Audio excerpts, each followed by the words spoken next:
আজকে অনেক দিন পর ছাদে আসছি, তো বৃষ্টির কারণে আসলে ছাদে আসা হয় না। তো আজকে রোদ উঠছে, বাইরে অনেক রোদ। তো একটু ছাদে আসলাম। তো এখানে আমার দেখেন একটু মানে সবজি লাগাইছি, সবজি গাছ।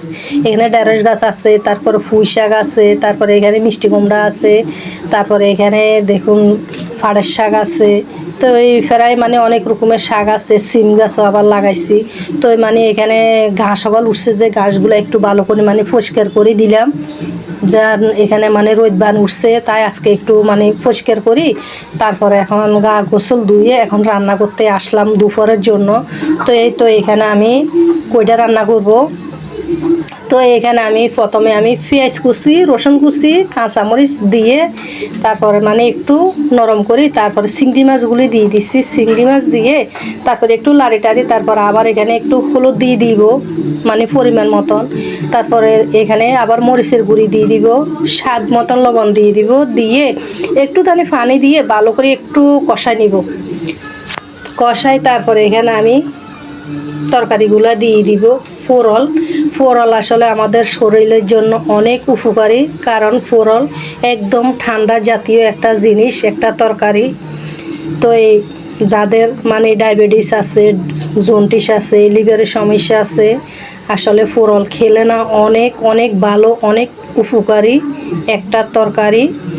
তো এই তো আমি আজকে চিংড়ি মাছ দিয়ে ঝোল ঝোল করি রান্না করব। তো আসলে আমি এক হাত দিয়ে ক্যামেরাটা ধরছি, তো আর এক হাত দিয়ে আমি ঝোলগুলা দিছি, তো একটুখানি মানে ঝোল ফুরি গেল। তো এখানে একটা ম্যাজিক মশলা দিব। আসলে যারা আমার শুভাকাঙ্ক্ষী আছেন, যারা আমার ভিডিও দেখতেছেন, তারা আসলে আপনারা অলরেডি সবাই জানেন আমি যে ম্যাজিক মশলা যে ব্যবহার করি আমার তরকারির ভিতরে। আমি সবসময় যে কোনো রান্নার ভিতরে আমি এই ম্যাজিক মশলাটা আমি ইউজ করি, আর কোনো মশলা আমি ইউজ করি না। তো আমার স্বামীও পছন্দ করে না বেশি মশলা মানে ব্যবহার করা, তাই আমি যে কোনো তরকারির ভিতরে আমি কমে মশলা ইউজ করি, বেশিরভাগ আমি এই ম্যাজিক মশলাটা আমি দিই।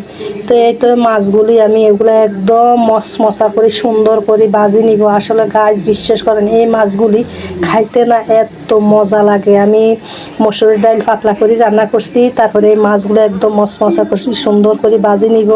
তারপরে এখানে ফোড়নরে সুন্দর করে এখানে চিংড়ি মাছ দিয়ে ঝোল ঝোল করে রান্না করছি। এইটাই আমার দুপুরের রান্না। আলহামদুলিল্লাহ, মাশাল্লাহ, দুপুরে খেলাম, অনেক ভালো লাগছে।